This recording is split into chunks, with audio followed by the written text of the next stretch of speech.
On est en 2018 à Toronto et le rappeur Drake vient tout juste d'emménager dans son sublime manoir surnommé The Embassy, un symbole de sa réussite. Ce soir-là, contrairement à son habitude, il n'est pas en train de faire de la musique, mais tout simplement en train de regarder des chiffres sur son ordi. Des millions qui affluent de tous les côtés, streaming, tournées, collaborations, mais aussi des chiffres un peu plus surprenants, ses investissements. Car derrière l'artiste mondialement connu au succès planétaire se cache un homme d'affaires redoutable. Et Drake, c'est pas seulement des hits planétaires ou des salles de concert bondées, c'est un empire financier qui s'étend dans des secteurs inattendus comme la mode, les alcools, l'immobilier ou alors le basket.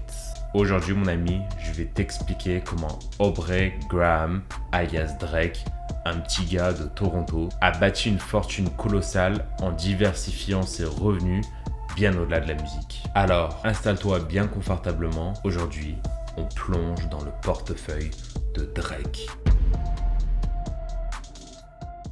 Bon mon pote, si t'es pas un gros fan de Drake comme moi, tu connais sûrement juste quelques-uns de ses hits comme Hot I Blink, One Dance, God's Plan. Mais t'inquiète pas, aujourd'hui pour que tu comprennes vraiment cette vidéo, je vais t'expliquer brièvement le personnage. Drake, de son vrai prénom Aubrey Graham, est un rappeur et un entrepreneur de 38 ans. Et c'est un homme de tous les records. 142 millions de singles vendus, artiste le plus streamé de Spotify durant plusieurs années, ou encore artiste ayant le plus de titres dans le top Billboard. Bref, un vrai poids lourd de l'industrie musicale, mais aujourd'hui je t'explique, c'est pas juste ça qui nous intéresse. Non, parce qu'aujourd'hui mon gars, on va vraiment parler de l'homme d'affaires qui se cache derrière l'artiste et on va plonger en profondeur dans son empire, ses business, ses investissements, ses revenus. Alors accroche-toi, ça va être super intéressant. Notre ami Aubrey, il est né à Toronto, au Canada, où il est élevé par sa mère célibataire, prof d'anglais. Et durant son enfance, ses parents sont divorcés, donc il voit très peu son père qui, lui, habite à Memphis, aux États-Unis, où il est même incarcéré pour trafic de drogue. Et tu vois, Aubrey, venant d'une famille modeste, dès son plus jeune âge, il comprend très rapidement l'importance de l'argent. Alors, il fréquente son lycée et il va finir par faire la rencontre d'un producteur de télé qui, dans ce temps-là, est simplement le père d'un de ses potes de lycée. Et alors qu'il a 15 ans, après quelques auditions, finit par décrocher le rôle de Jimmy Brooks dans la série Degrassi, la nouvelle génération, une série plutôt à succès où il incarnera ce personnage pendant plusieurs saisons. Et Drake, à ce moment-là de sa vie, il a que 15 ans, mais il touche déjà ses premiers dollars. Il gagne un salaire de 50 000 dollars canadiens, ce qui représente à peu près 2 000 dollars par mois, net, après déduction des impôts. Et crois-moi que vraiment, ça a été une bénédiction pour lui, parce que durant ces années-là, sa mère est malade, elle peut plus vraiment travailler, et lui, il est en mesure de subvenir aux besoins du foyer. Ce qui est super quand on a 14 ans, c'est qu'on devient un homme. Drake, il est encore jeune, il gagne un salaire stable, mais il sait qu'il peut aller bien au-delà. Et il a complètement raison à ce moment-là. Parce que très vite, le jeune Aubrey comprend que pour réaliser ses rêves, il faut qu'il sorte des plateaux de télé. Et il doit aller suivre sa vraie passion, qui est la musique. Mais tu vois, le jeune Aubrey, il a une vision à ce moment-là. Parce que la musique, il voit pas ça juste comme une passion. Il voit ça avant tout comme un business. Un moyen de bâtir son empire. Alors le jeune Aubrey Graham va devenir Drake. Et en 2006, il va sortir sa première mixtape, Room for Improvement. Bon les gars, à ce moment-là, les royalties, c'est un simple chèque de 304 dollars.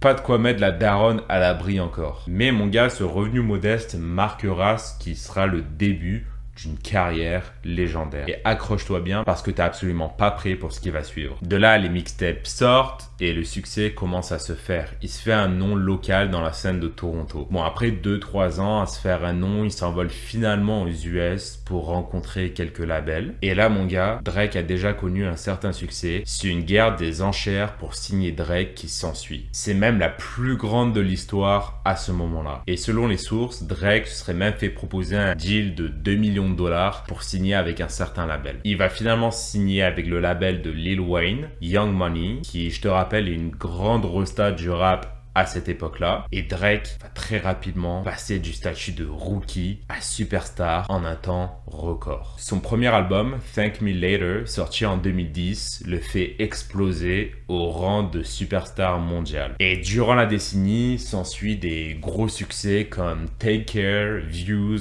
ou Scorpion, qui sont des albums à succès planétaire et qui battent tous les records de stream dès leur sortie. Bon, durant les années 2010, les chiffres s'emballent, les récompenses pleuvent, Drake bat tous les records. En 2016, Drake va toucher 19 millions de dollars pour signer un contrat d'exclusivité avec Apple Music pour la sortie de son album Views, et tout ça simplement pour une exclusivité qui va durer une semaine avant que l'album soit officiellement disponible de partout. En mai 2022, Drake signe l'un des plus gros contrats de l'industrie avec Universal Group pour un montant de 400 millions de dollars. Et tu vois très rapidement, dès que Drake connaît le succès planétaire avec sa musique, il va enchaîner les tournées. Qui dit grosse tournée, dit gros cachet. Et les tournées de Drake, c'est des super productions, des guests de fou, ce qui permet de justifier un prix super élevé pour les tickets. Et si en 2013, Drake se vantait de prendre 500 000 dollars pour un show dans Started From The Bottom, en 2024, son $500,000 devient $5 million for a show.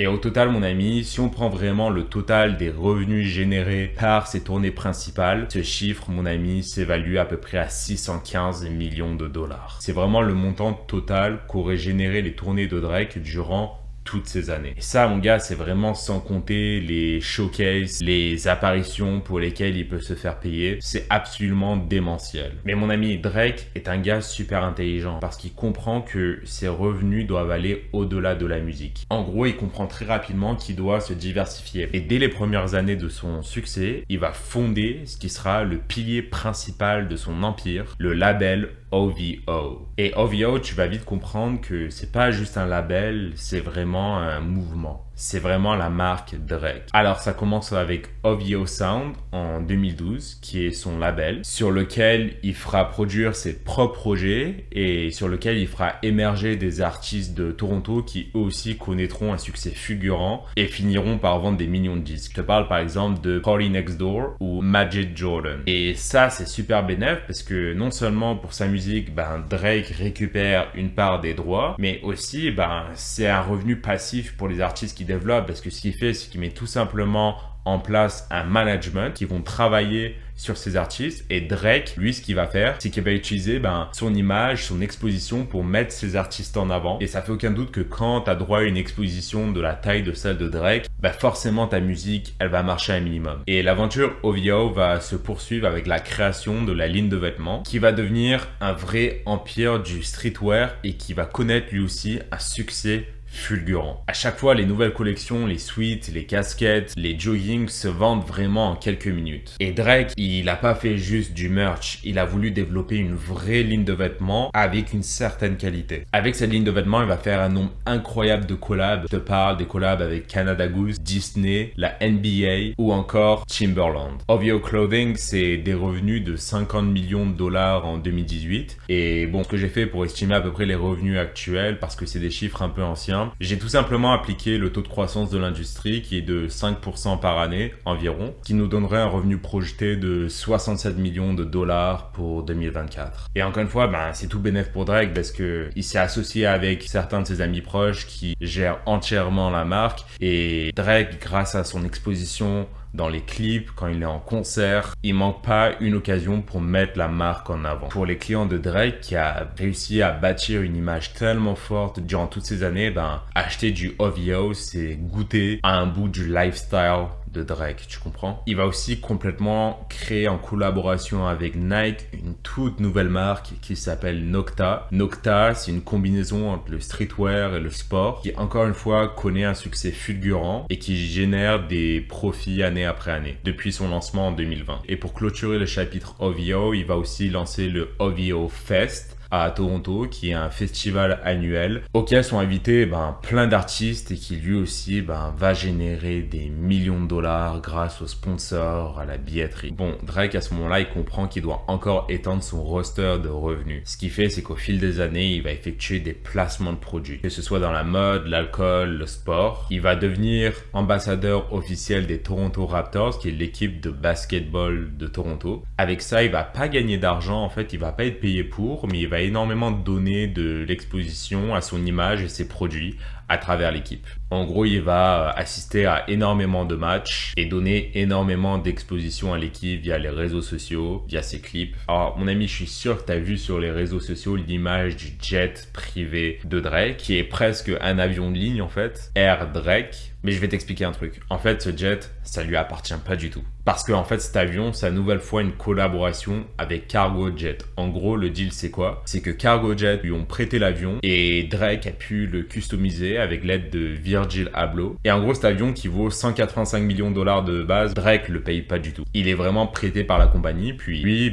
ce qu'il fait, c'est que très régulièrement, il va faire apparaître le jet sur ses réseaux, dans ses clips et donner de l'exposition à la marque. Et mon ami, il va enfin signer un partenariat avec Stake, qui est une plateforme de paris en ligne. En 2022, il signe un contrat où il va être payé 100 millions de dollars par an, tout simplement pour mettre la plateforme en avant. Alors, très régulièrement, il va publier ses paris en ligne et il va se faire troller un peu parce que, en fait, Drake enchaîne les pertes. On finit par appeler ça le Drake Curse. Mais au final, ça devient tellement un mème, puis les gens rigolent tellement que ça fait énormément d'exposition pour la marque Stake. Au total, sachant que Drake est en contrat avec la plateforme depuis 2022, il aurait pour l'instant touché 300 millions de dollars. C'est absolument énorme. Les amis, c'est très rarement vu ça pour un placement de produit et une collaboration. Drake, il est absolument sur une autre planète en termes de partenariat. Son image vaut tellement de l'or aux yeux des compagnies qui sont prêts à débourser des sommes folle. Et ça a marché parce qu'en fait, les revenus de la plateforme Stake ont complètement bondi depuis qu'ils sont en partenariat avec Drake et ils s'évaluent maintenant à plus de 2 milliards de dollars. Bon, ça c'est pour les partenariats, mais maintenant les gars, on va parler des investissements. En gros, Drake, pour lui, chaque investissement, c'est une manière de rester pertinent dans plein d'industries lucratives. Et donc ici, ce que je vais faire, c'est tout simplement de lister plein d'investissements que Drake a fait au fur et à mesure des années. Bon, l'un de ses premiers investissements, c'est la compagnie Dream Crew. C'est en fait une société de production avec laquelle il a produit des séries comme Euphoria ou Top Boy et qui en ce moment est en train de redévelopper le parc d'attractions Luna Luna. Drake, il a construit la salle de spectacle History à Toronto qui est devenue l'une des principales salles de spectacle. Il se lance dans l'alcool. Virginia Black, c'est 5000 bouteilles vendues dès la première semaine de son lancement en 2016 et qui connaît un certain succès depuis et qui depuis quelques temps travaille sur une introduction en bourse. Drake continue à se diversifier. C'est ultra surprenant, mais il se lance même dans l'e-sport. Là, on est en train de parler de l'un des secteurs les plus en croissance au monde ces dernières années. Drake, il aura investi environ la somme de 12,5 millions de dollars en 2018 et après plusieurs levées de fonds successives, cette équipe vaut aujourd'hui près de 500 millions de dollars. En 2021, il va participer à une levée de fonds privés pour la plateforme Wealthsimple, qui est en fait une plateforme de courtage canadienne qui permet aux investisseurs tout simplement d'investir dans des actions en bourse par exemple ou dans de la crypto. Cette année-là, la plateforme a levé 750 millions de dollars. Il y a 15 fonds qui ont participé et 6 célébrités. J'ai fait une petite estimation pour toi, mon pote. Je suis parti du principe que les fonds ont investi à 85% pour cette levée de fonds. Et donc, sachant que la levée de fonds était de 750 millions, j'ai estimé le ticket que Drake aurait mis de environ 20 millions de dollars. Et aujourd'hui, cette plateforme vaut plusieurs milliards de dollars. Il va continuer à se diversifier vraiment dans des industries où on l'attend toujours pas, mais où il va juste essayer de utiliser son image pour mettre en avant les produits. Je te parle par exemple de Better World Fragrances, qui est en fait tout simplement une marque de bougies. Il va aussi s'associer avec des investisseurs pour développer la chaîne de resto Dave's Hot Chicken, qui est une chaîne de restaurants de poulet qui connaît une croissance fulgurante en Amérique du Nord. Et Drake, au fur et à mesure des années, a énormément investi dans l'immobilier. Il s'est acheté des propriétés de luxe partout dans le monde, notamment à LA où il sera le voisin de grosses rostas comme Kanye West, Kim Kardashian. Et enfin, en 2016, il va faire construire une propriété à 100 millions de dollars, un manoir dans la banlieue la plus huppée de Toronto, un manoir qui sera surnommé The Embassy, l'ambassade. Cette propriété sera officiellement la propriété la plus chère de Toronto. Alors je sais pas comment t'as trouvé ce tour du portefeuille de Drake, mais Drake c'est vraiment bien plus qu'un artiste. Aujourd'hui c'est complètement un entrepreneur, dont la musique est l'un de ses business principaux. C'est un entrepreneur avec une vision ultra stratégique. T'as bien vu que sa fortune elle repose pas juste sur ses chansons, mais bien sur des investissements, une diversification extraordinaire. L'analyse aujourd'hui de sa fortune, frérot, permet d'affirmer sans aucun doute qu'il serait l'un des premiers milliardaires du rap. Et en fait, si lui en a jamais vraiment parlé, c'est pourtant son ami Nicki Minaj qui en a parlé dans une de ses stories de son fameux pote milliardaire canadien. Look, this is what happens when you got a very rich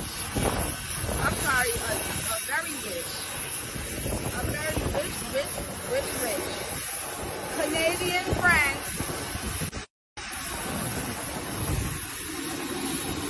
who's the only billionaire that I know that don't want people to know he a billionaire.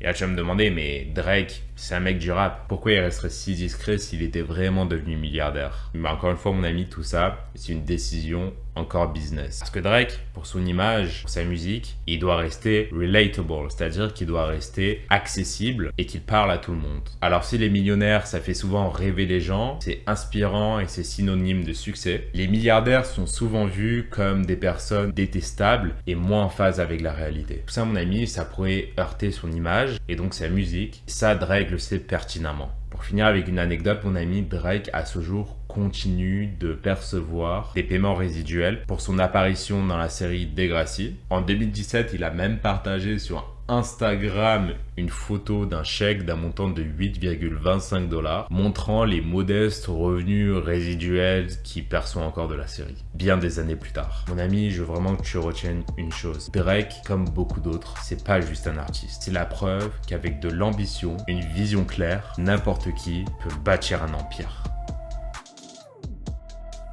Mon ami, on a vraiment fait le tour de cette vidéo. J'espère que tu as vraiment kiffé. Si tu as aimé le format et que tu veux que je refasse pareil, mais avec une autre personnalité, un autre artiste, une autre célébrité, peu importe, n'hésite pas à me le faire savoir dans les commentaires. Ça me fera vraiment plaisir d'aller enquêter pour toi. Moi, j'ai une question, c'est avec tout ce que je t'ai raconté, quel aspect de la carrière de Drake t'as le plus surpris? N'hésite pas à me le faire savoir encore une fois dans les commentaires. Moi, je vais être honnête avec toi, ça reste quand même son succès musical. Je trouve ça fou qu'un mec qui a commencé la musique il y a plus de 15 ans maintenant reste toujours autant pertinent, reste toujours au top et qu'il a su vraiment s'adapter aux époques, aux styles musicaux, aux nouveaux genres. Si t'écoutes sa discographie, Drake, il sait vraiment un peu tout faire. Et il a vraiment réussi à toucher un public ultra large au fil des années.